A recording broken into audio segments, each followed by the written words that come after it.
Good evening, good afternoon, wherever you find yourself in this weird, wacky world of another exciting installment of Darkness in Dublin.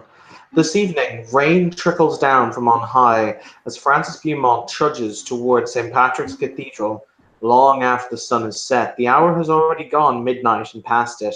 However, he received a text message from a friend offering to teach a very valuable lesson.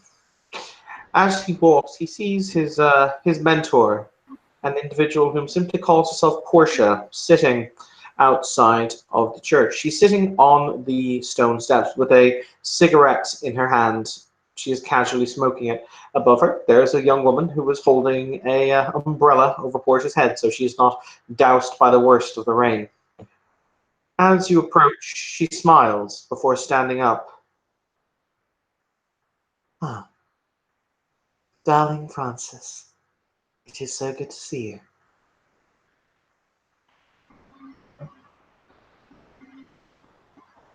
Very good to see you as well. She will go in and she kisses both of his cheeks. He will do the same for her. It's kind of hard knowing how to react around her, knowing what she is, who she is. She denotes over her shoulder. This is Chameleon, my ghoul. Branda's kind of nods of acknowledgement. A pleasure. Go will smile and nod, hold her mouth, and hold the parcel. She takes Francis's hand in hers, and she walks him into the church. It's cool in here, even though it is cold outside. There's that smell that churches acquire, that almost heady mixture of incense and candle smoke that you can always scent whenever you walk into a place of prayer. The lights are currently very dim. Most of the illumination comes from the candles. She wraps her arm around him as they walk towards the altar, and she says, I have a question for you, darling Francis. What is truth and what are lies? Are they perspectives or are they facts?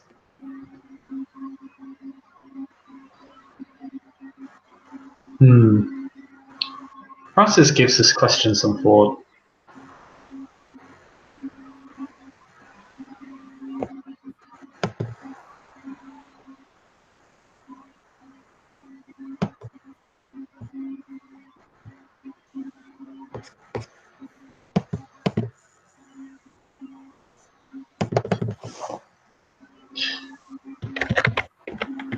I think it's a bit of both.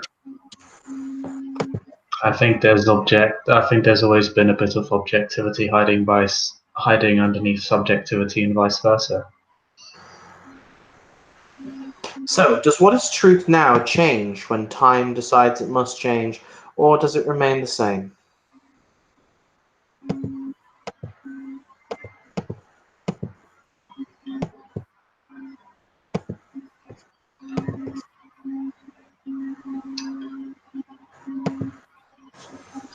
I think truth remains the same, but cultures don't. So, does culture equate to truth? Do the cultural beliefs and those that hold them equate to what is in fact the case?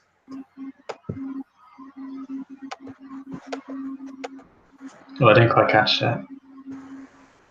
He said, do cultural norms and the cultural beliefs equate to truth, or do they merely frame it?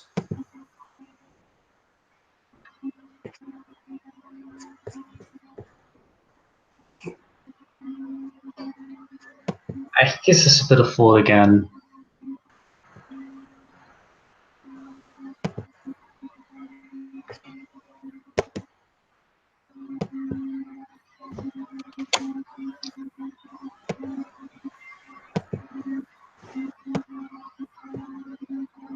I believe they mostly frame it.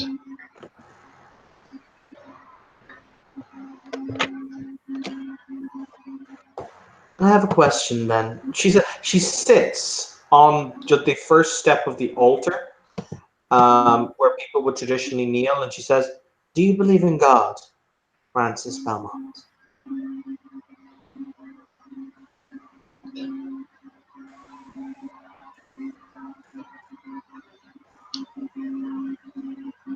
I used to.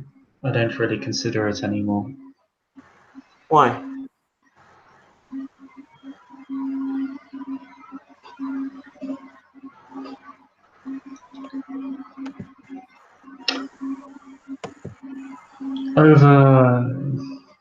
Over the years of my life, both mortal and kindred, I came to the conclusion that belief in God, one way or the other, had very little impact on my life or on my actions. And I found too often that belief in God became a crutch for me.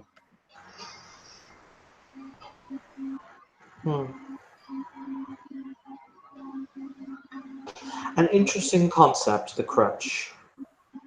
Yes.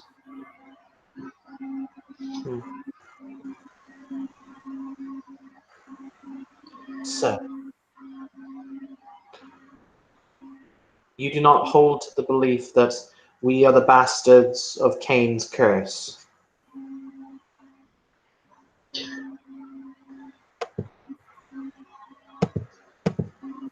And before you start spouting your propaganda, remember, I far predate that. Truth is truth because it is true, not because it is what belief is not because it is what belief or the times have framed it as.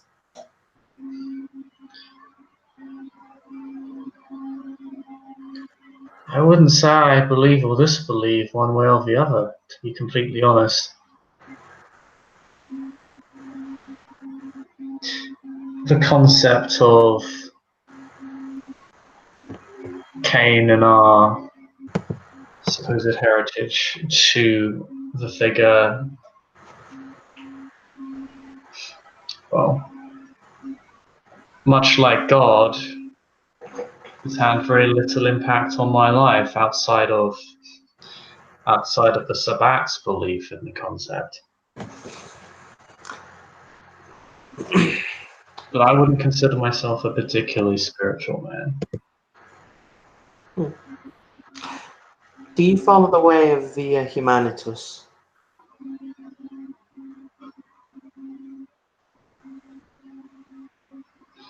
Yes, I would like to say quite ardently, in spite of my occupation and actions.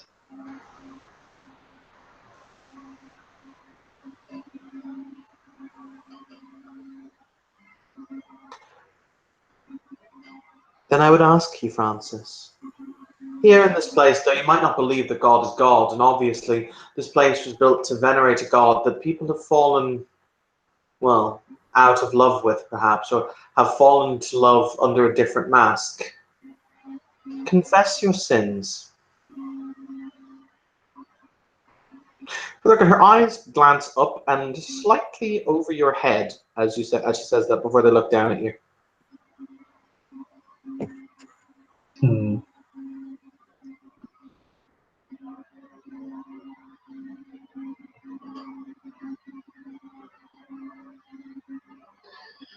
Francis, his reaction's kind of muted. Like his this conversational topic appears to be something he's very dispassionate about. It's not something like he particularly cares for. It's like the concept of Cain and God. He's like, whatever, bro. It's kind of his opinion on it. I guess he'll just take a seat and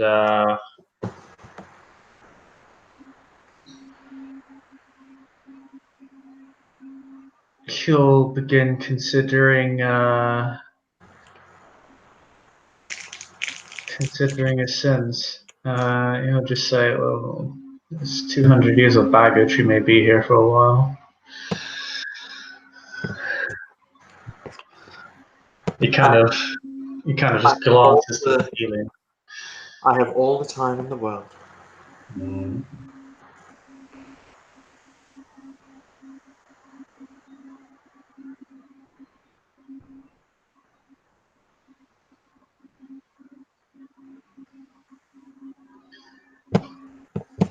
He sits down. He tries to recall because looking back into the distant past, even the kindred who are kind of suited to it,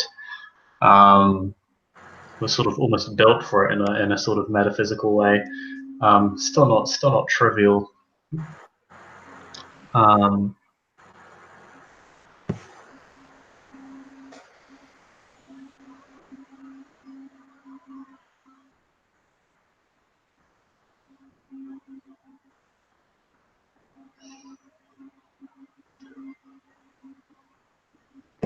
He sits down and thinks.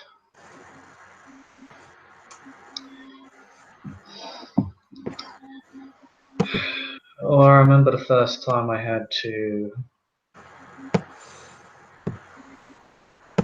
protect the masquerade. That was back when I was a fledgling under Violetta, involved putting a lot of very innocent people in jail for a very long time.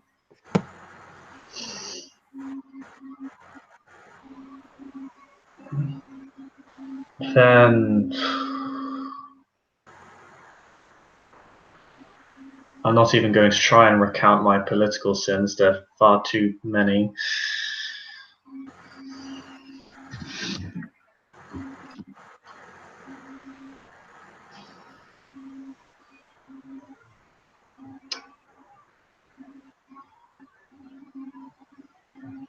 I remember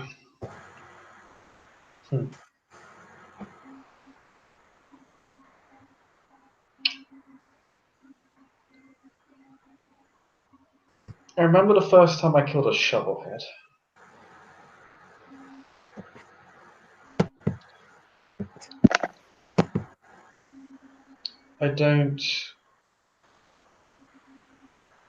I never learned their name.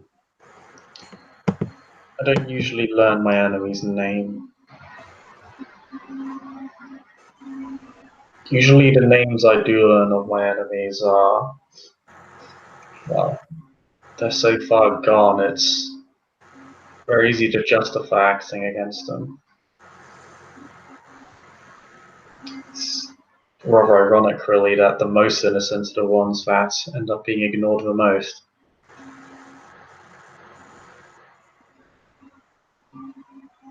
That was in Berlin, if I recall.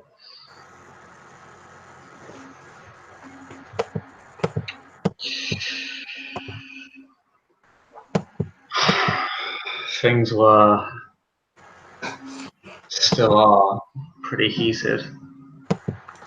As you finish that statement, bear in mind, Portia is sitting about 5 feet away and she has her arms crossed over her chest.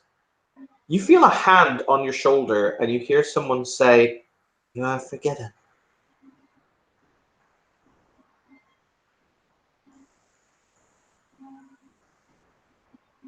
I'm going to assume your head is somewhat down at this point, so you're kind of were you looking up or down?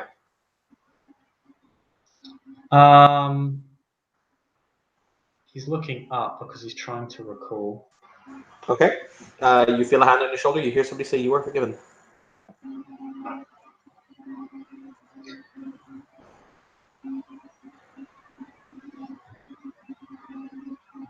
Yeah, because Francis is like that, his head does kind of snap to where he feels the hand. You see a hand on your shoulder. Okay. It is connected to this gentleman. The hell?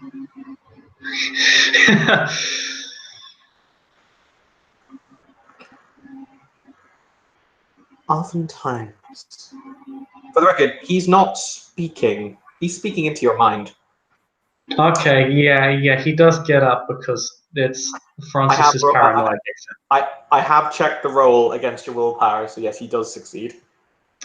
Oh, what does that mean? That he can talk into your mind. Okay.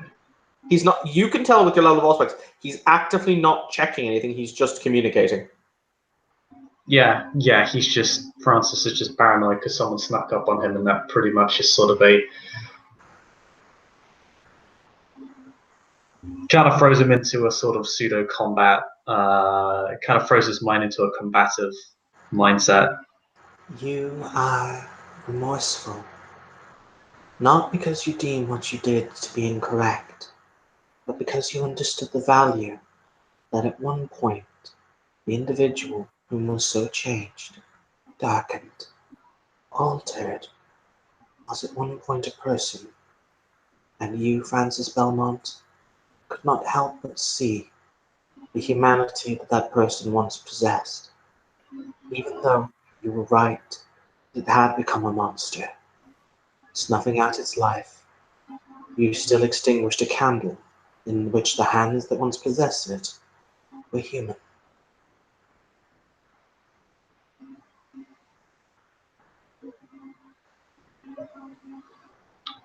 There's a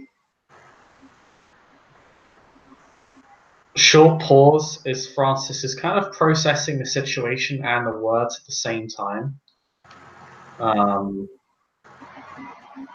which leaves him ever so slightly scattered in his eye movement. For the record, Portia is still sitting there entirely nonchalantly. Yeah. Francis, on the other hand, looks like it looks like he's not panicking, but one would could not be blamed if they thought he was, via just his kind of eye movement and slight facial tics. I should point out the wings are not actually there. Okay. But he is dressed pretty much as shown. That's a cool tiara. You will notice in the set. You will notice. Do you look at his aura? I think I will, because Francis has dealt with enough supernatural bullshit in this city already. He needs to know. Okay. He needs to know. There's so much terrible shit out there. He needs to know what this thing is and if he needs to try and kill it. Because that's his mindset right now. Roll roll your aspects. Yeah. Oh, that's not. I got ridiculed.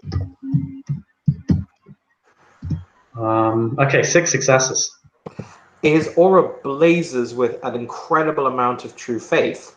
You can tell that immediately. But he is a vampire. Okay.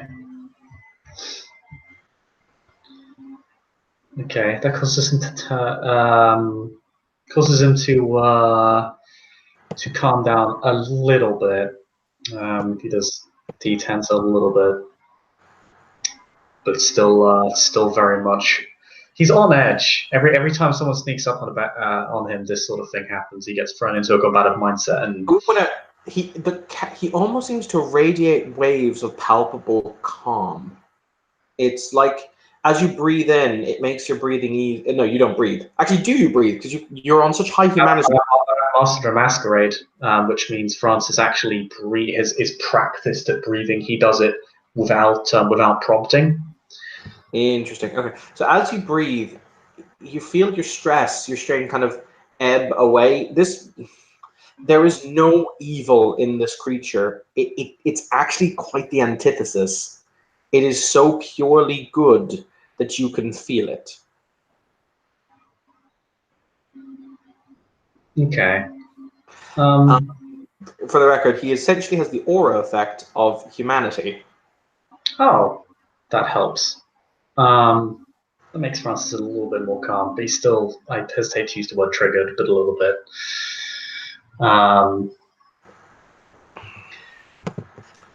Portia looks up from where she is sat and she says, "My apologies. I probably should have warned you, but he is sketchy when it comes to talking to people he doesn't know. It's always easier when you unburden yourself. Francis Beaumont, allow me to introduce Morpheus."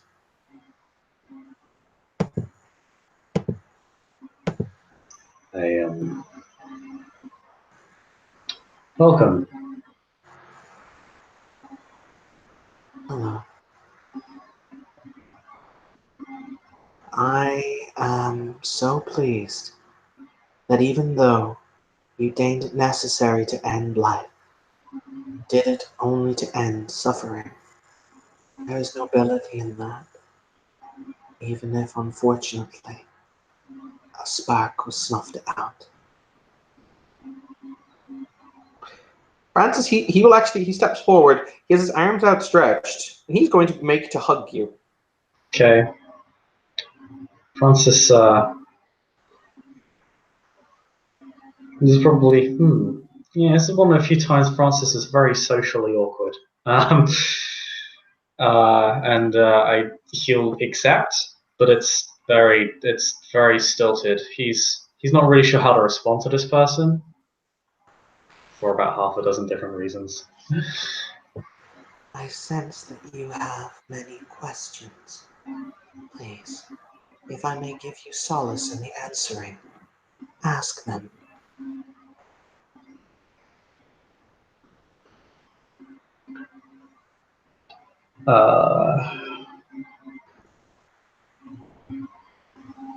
Francis thinks for a moment, or rather hesitates, because he knows some questions he wants to ask, doesn't really know if they're right to ask.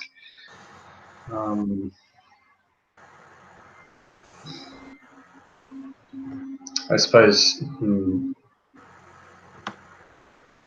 first off, I'd like to say what you said of me may not be entirely accurate. No. Perhaps I am attempting to see the nobility in your actions, or to show you the nobility that you took, even without realizing it.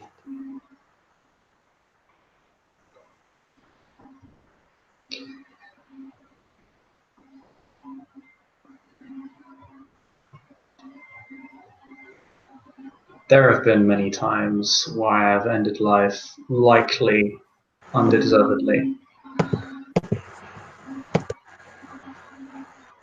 We do not all achieve perfection without the attempts. We cannot all stand on our 2 feet without falling.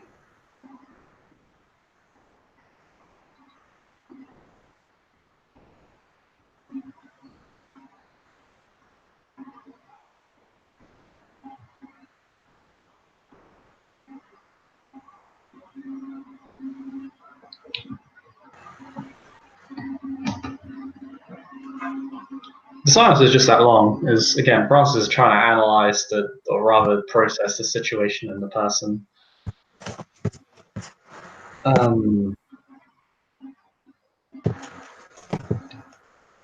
Thank you.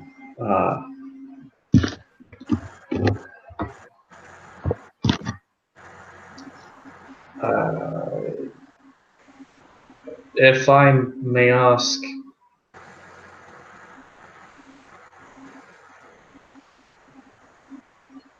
I apologize if it's improper. How old are you? What? I have a lot of questions. What clan are you from? Does the prince know you're here? What? As for my age, I am not sure. I was sealed in a sarcophagus during the reign of King Ptolemy I, companion of Alexander of Epirus. Alexander of Macedon, to be exact. Oh. I was a compatriot of Lady Helena. Sealed away for a very long time, it seems. Until a man named Omar awoke me from my slumbers.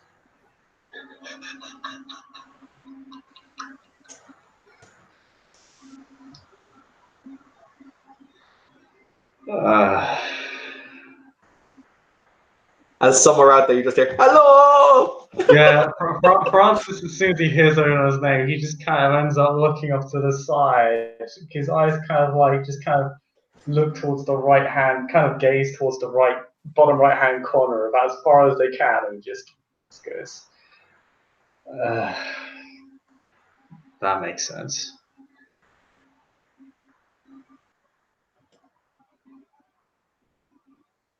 As for my clan, well, I am a child of Salot.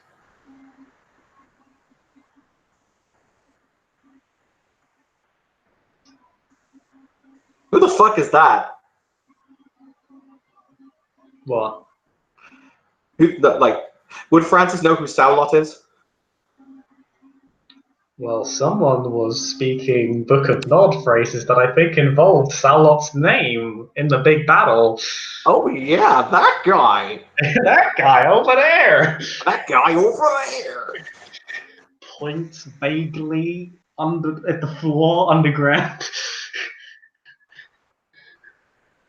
um,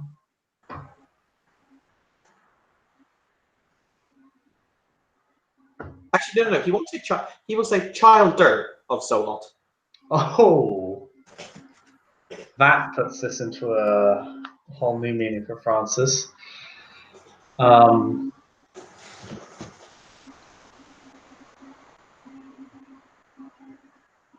It's that sort of very mild, muted shock where one's eyes widen but retract almost as quickly. Francis very quickly processes the meaning of that, and he says, "I believe I've heard of Salot." Very briefly. Helena has told me of my lord's fate, and I wept many bloody tears. He was the best of us. But I am glad. There is always so much violence, so much pain. I myself swore long ago to never raise my hand again, even if that would mean my own death.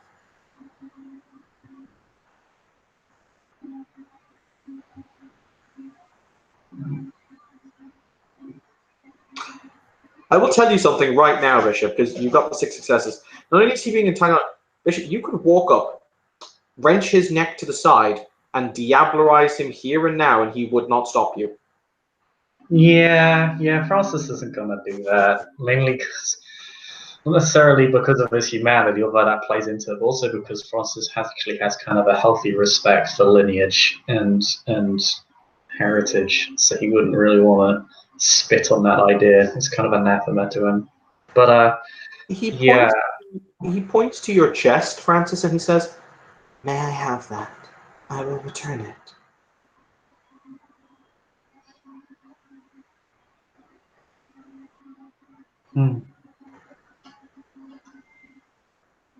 He's pointing at the small amulet that you took from the fallen Salubri warrior, Baharael.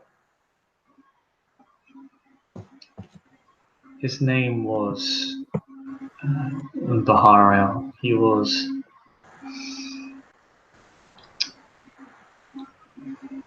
forcibly bound to Etismisi tyrant. Yes. May I have his medallion? I will return it. Francis will take it out and hand it over. He holds it in his hand, and he turns to Helena and he says, "I consider your promise to me fulfilled. Thank you." Before the medallion itself floats from his hand into the air, and he moves both his hands to either side of it. He says, "The soul still lingers. This will be enough." Francis tilts his head. There is a flicker from both of his hands of yellow light that seems to bath the pendant. You are washed in this great luminescence as this entity starts to sing in old words. You start to feel a great presence here, almost like a door is opening.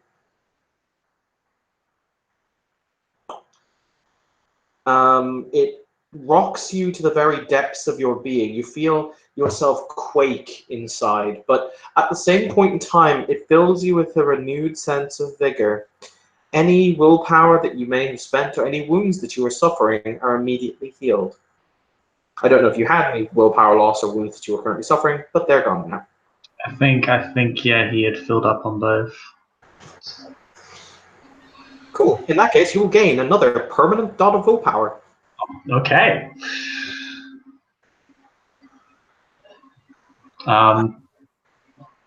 You feel yourself strengthened, and there is such resolve given to you in his actions as you stand there before this golden shining light until the light itself dissipates, and you see Morpheus, if that is that is obviously the name he chooses to use, or his old name. You see him kneeling on the ground now, separate from where he was, the medallion laying some distance away, and this individual laying in his arms.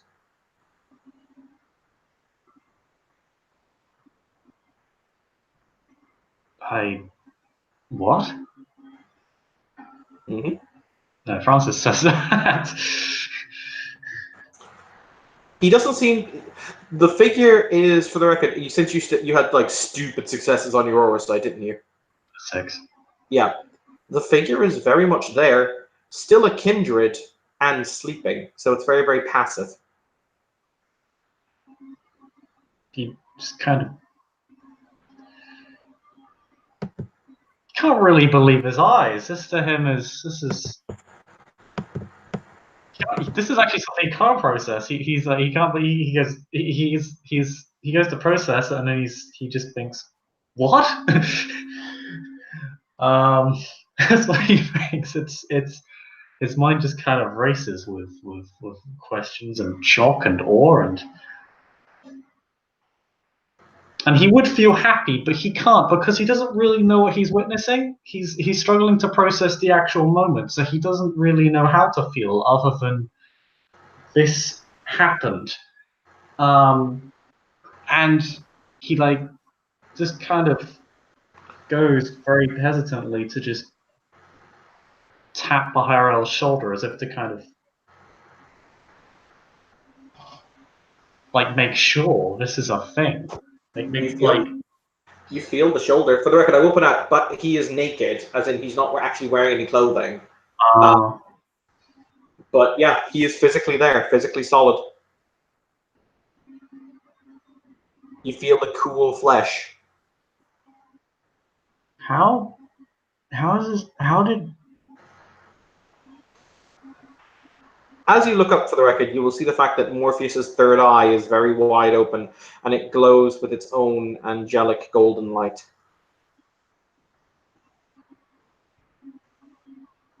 Almost forming a halo.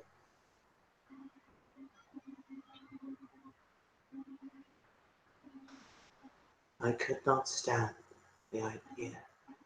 This poor boy endured so much. When it was that my old friend told me this tale, she found me after oceans of time, did not forget me. I could not let it last. I had to give him another chance to redeem himself for all of the sins committed. You were my agent to do this. You brought this to me, the tether of his soul. For that, I am grateful. As he looks up, you see the fact that the bloody tears are streaming down from both only his two main human eyes, not his third eye. I just brought you a medallion. I beg your pardon? He just says that. Francis just says that. He kind of He doesn't reaches, really take any credit because this is not. He honestly feels like I just brought you a medallion. I didn't do anything.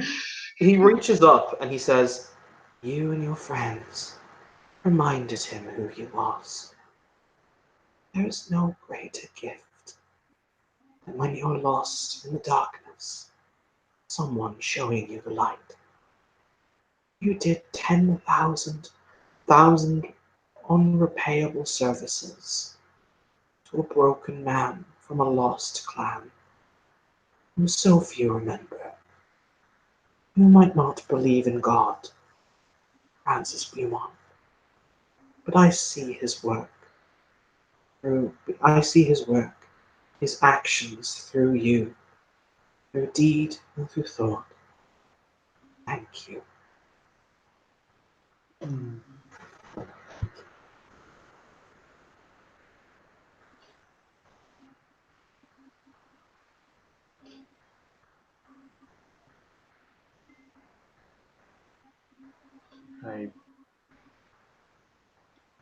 This actually looks slightly uncertain and a little bit remorseful, because doesn't necessarily agree with the statement. As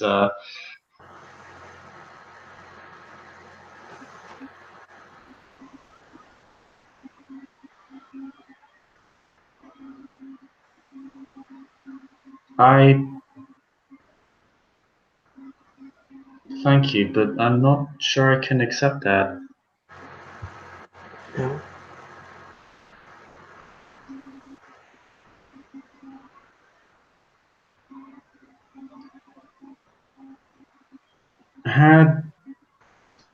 Had he attempted to talk me down, I don't believe I would have stopped, right or wrong. And to be honest, I feel as much as my pleading was based in pragmatism as it was in anything else. If a shepherd drives off a wolf from his flock, just so that he may have mutton to eat and wool to spin his clothing, does that mean that the shepherd did not act in the best interests of his flock?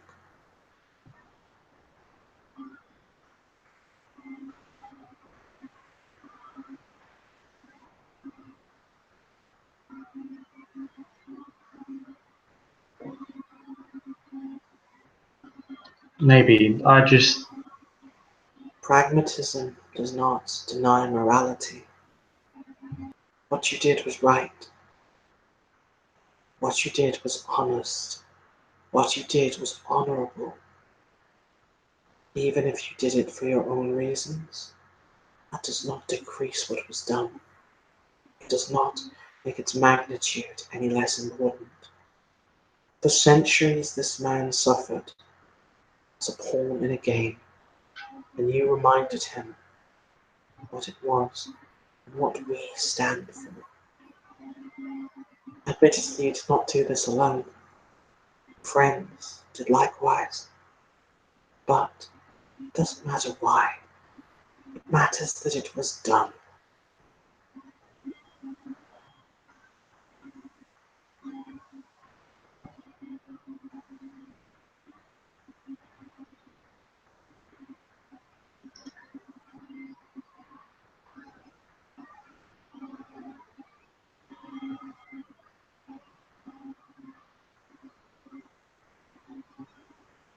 I'm happy he could be back.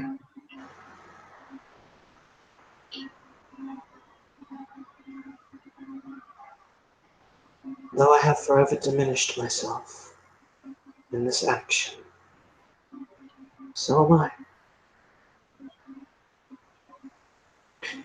You will attend to him as you have said. Helena nods, and she stands from where she's been sitting, and she says, "Indeed, old friend, it's been a very long time, Papa, but I will do as I have said. I will take him and I will protect him." She puts her hand on Francis's shoulder. "We will do that."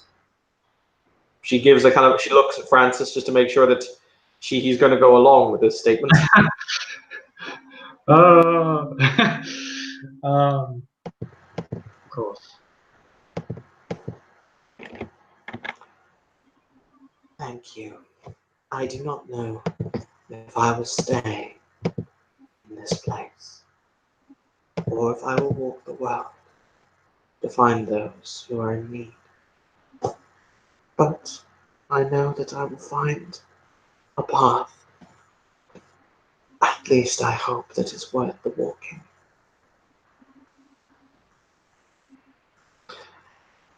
With a very, very measured ease, Helena kneels down and she picks up the unconscious Salubri and very gently holds him in her arms, and she says, "I'm Francis."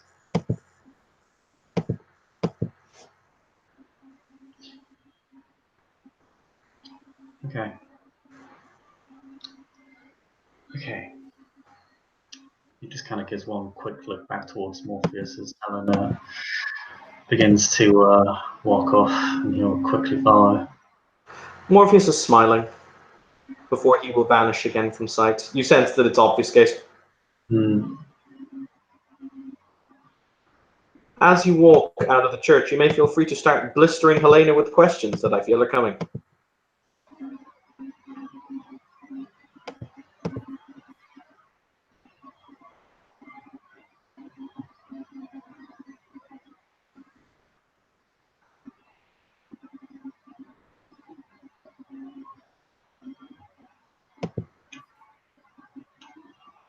Yeah.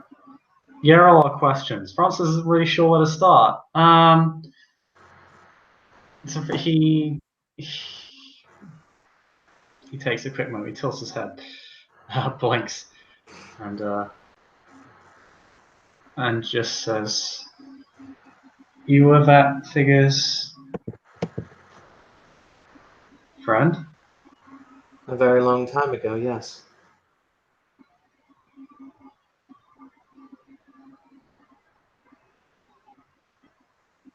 Would you still consider yourself as such? They are some of the kindest and gentlest individuals I have ever met. I will always have a place in my heart for them.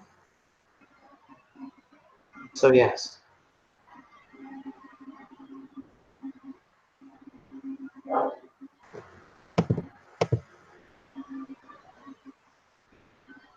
Usually I'm a bit more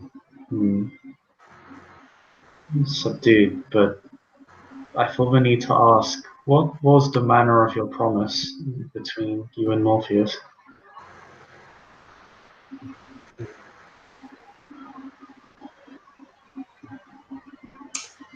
A long time ago, she says as she puts the unconscious Anariel or Behariel in the back of a car.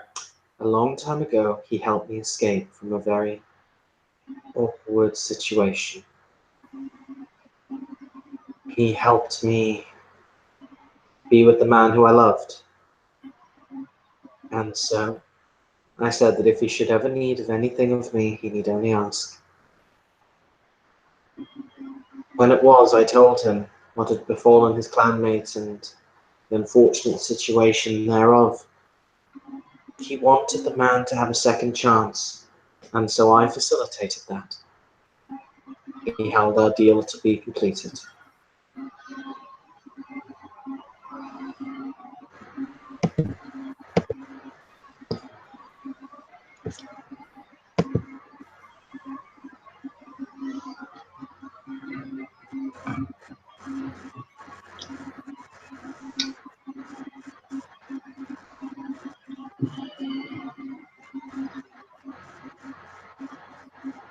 Did you know who was inside that sarcophagus?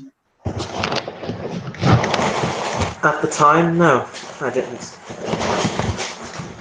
It only became apparent to me when I read the stories in the newspaper and decided to take a walk down here in order to see with my own eyes. And he and I we were reunited after a very, very long time.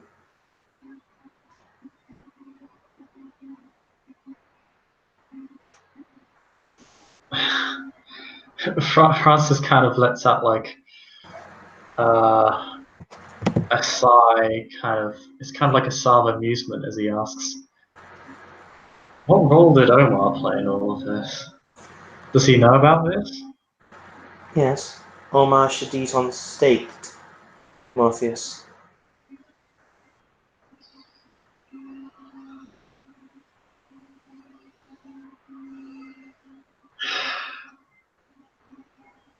Well, I think I'll just say I disagree with Hennessy's assessment of him. I beg your pardon? All I can say is I disagree with Hennessy's assessment of him. Oh, don't get me wrong, I have more than likely charged poor Morpheus through the nose for the pleasure of his existence. Oh no, but the man knows a good deal. The man knows a good deal when he sees one. Yes.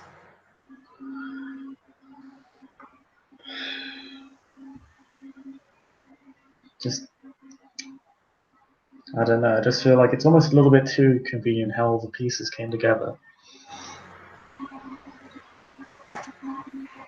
As he said, he will never raise his hand to defend himself. I don't necessarily think the pieces have come together yet. We shall see in time. It's kind of interesting how Dublin hosts the best and the worst of everybody. However, in this place where we have the likes of Aishar and his ilk running rampant, this city needed faith. Something bright to focus their hope. Who knows? Maybe Morpheus can help. Maybe. As you saw, all he seems to want to do is help people. He never really had a power-seeking bone in his body, but then again, a lot of them don't.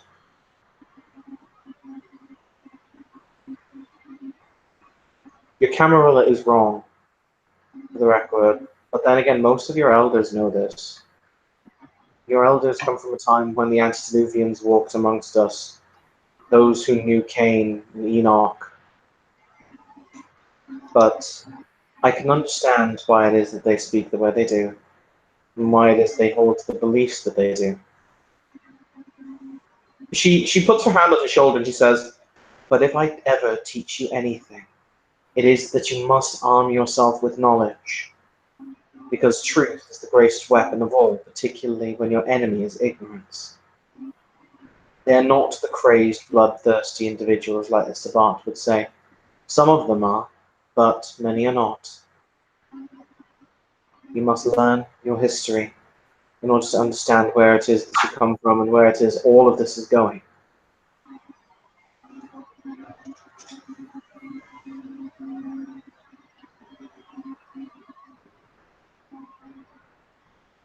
I know.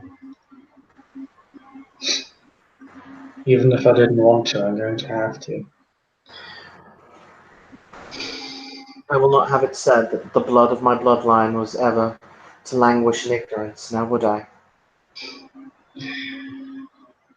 No, that would not do. She leans in and she kisses you on the forehead. For the record, she's actually quite tall. She's like 6'1". Yeah, she's probably slightly taller than Francis. I think Francis is around 6 foot, 6'1", so she might be a little bit taller than him. And she always wears heels, which kind of accentuates the fact that she's tall. Yeah. But she says, "Come on, we're going to stash him in one of your safe houses." Yeah. Your reminds me I need to.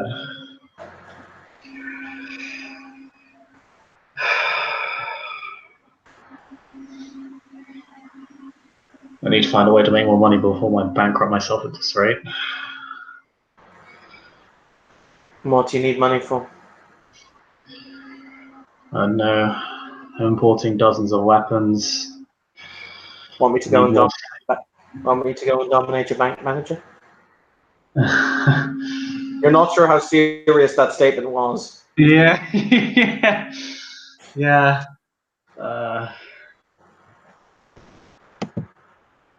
The last thing I would want is for you to be my crutch in any sense. Good. You're learning. Always be self-reliant, kid. Always be self-reliant. That's what the freighter full of heavy guns is for. Ah, excellent. Arming yourself for a better tomorrow. I'm led to understand that that's the Pentex motto, or one of them. They have many. I've heard of Pentex, know little of them, other than that they're vaguely threatening. I don't know. I just don't stock. She shrugs as she sits into the cab. There is one other issue. Mm.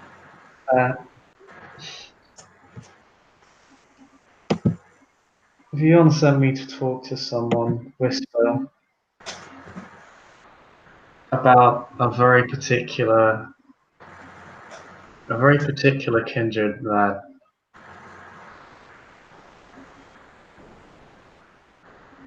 disconcerted even himself. I'm not sure if, well, I can only suppose you do.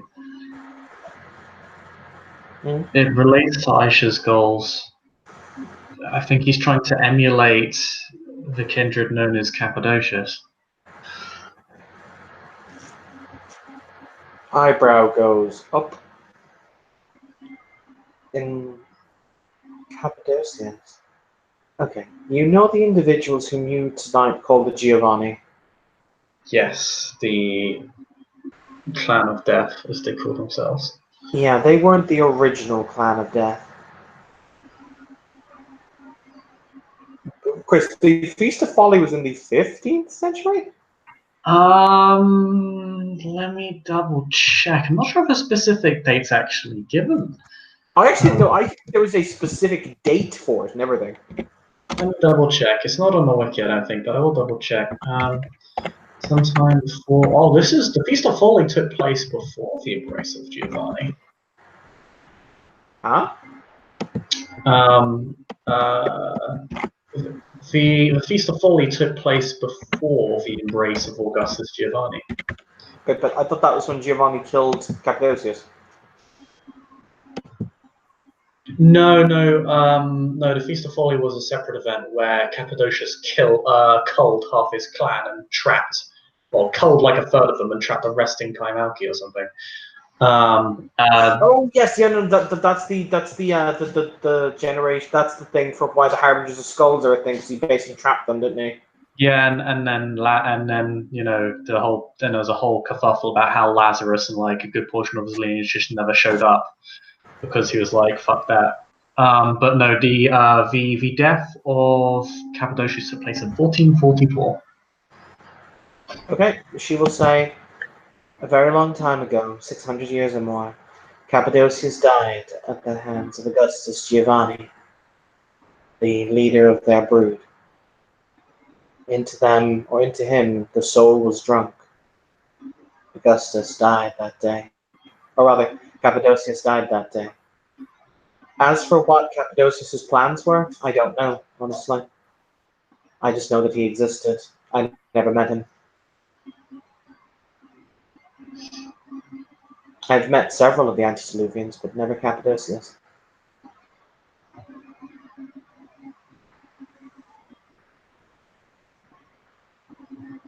Francis considers asking what that's like, but he kind of tries to remain on topic. Salnot still owes me 20 drachma and a goat.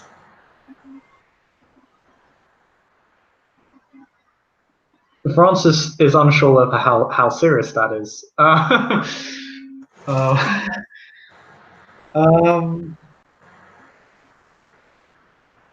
He will just say,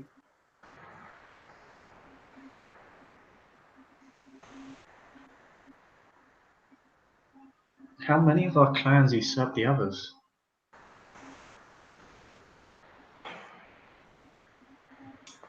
As in, how many of the originals still walk the nights? And who's taken their place? There hasn't been any other great usurpations, but the Tremere destroyed the blood of Saulot so that they could ascend to their position currently.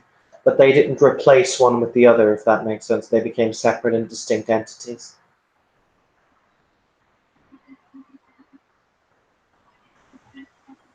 Because the Salubri survived. Some. Yes.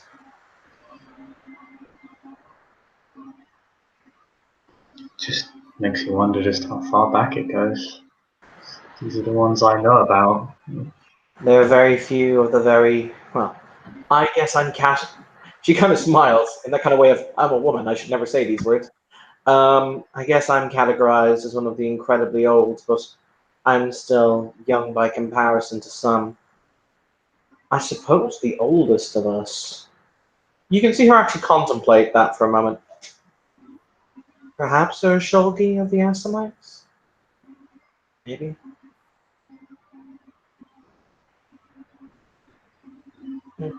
I've heard Hmm? I've heard that name uttered only once before a few nights ago.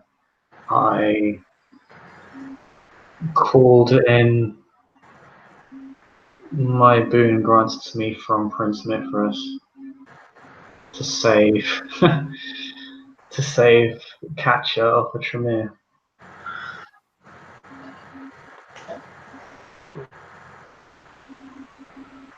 She shrugs. And someone happened to name drop him as a, by the way, how'd you do? Mithras had sent one of the Chalder of Urshulgi to save Katja and fend off a Nosferatu called Spectre, an old rival of mine. It would make sense. Mithras has always been incredibly close to the child of Hakim. Also, they can move incredibly quickly. I noticed. They can also do incredible damage when it suits them. Spontaneous combustion generally has that ability. Speaking of old kindred and debts, the Obsidian Lantern owes me a prophecy. I'd recommend getting it from him. He's very rarely wrong.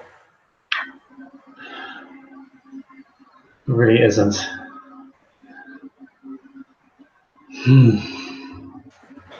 Also, the Obsidian Lantern's not that old. Well, Or he kind of is, I suppose. It depends on your perspective. the title is old, but the kindred isn't. In a manner of speaking, there have been many Obsidian Lanterns who've taken on the role. Essentially, think of them as the most powerful seer of Clan Assamite, and there have been many, but they have died or resigned or gone into their self-imposed exiles, etc.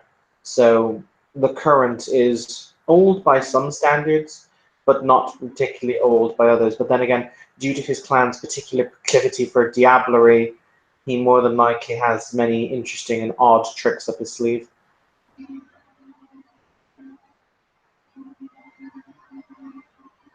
And also there are two, if that helps. There are two. Okay. Yes, there are two Obsidian Lanterns at any one time. Oh, so causing me to wonder if I've met both or just the one. It's very possible. They tend to work together, so they tend to be in the same locale, but it's to give them plausible deniability. When some kindred such as myself could see if they were lying, but if someone could turn around and go, I did not kill that man, well, they didn't.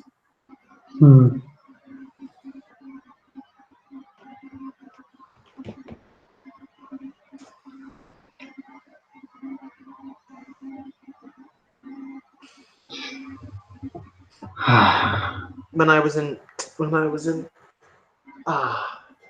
Athens a very long time ago, I met a pair of Obsidian Lanterns.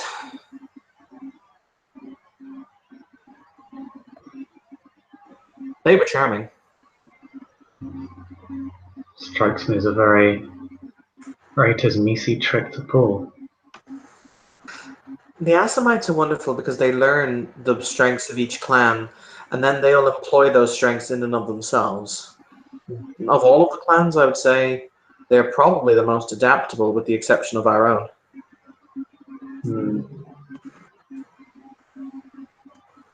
Or possibly the Bruja, but then again, they tend to like to rabble very loudly.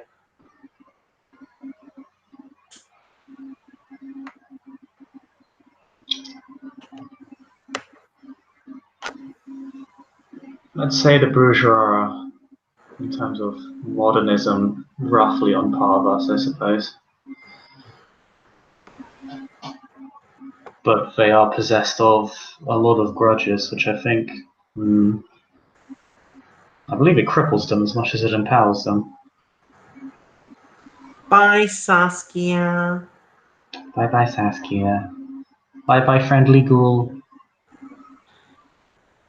Google Drive. Bye bye. Bye bye, Camellia. Bye bye. But actually, Bishop, if you're happy, I think that that's a good place to end the scene. Unless you have more questions you want to ask her. Yeah, as Francis kind of, despite being ever so scattered and confused, is also very elated and resolute. She smiles up at you for the record, and she says, "You remind me of him, you know."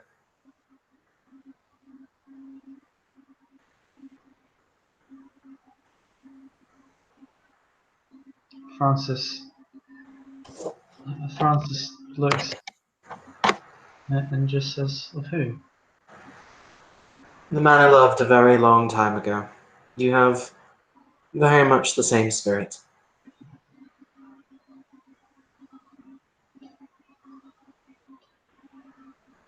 Thank you. She smiles and she says, "I'm also protective of my bloodline, what can I say? And you haven't fucked up yet." She kind of gives you a punch in the arm. It doesn't hurt, but it's just kind of punch. Oh, I'm possessed of nothing but time. Well then, let's make it matter. Come on, you're driving.